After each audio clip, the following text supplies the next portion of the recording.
and he's got someone about 150 screaming in. Oh, that'll be a bit of a help. Big roar from the crowd there, capacity crowd, 32,000 people. And South Africa open their account.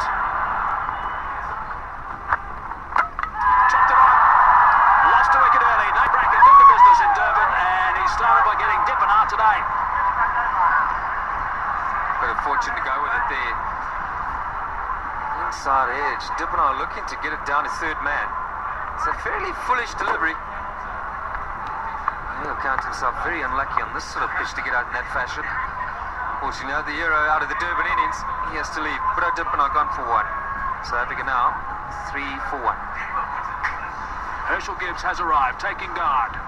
Nathan Bracken has struck in his first over. Gibbs, very experienced these days, 185 games, average a little bit lower than what it should be for someone of his ability, but he has got 1500s. That's an important stat to remember. Graham Smith, if they get off, there might be a chance. That's good.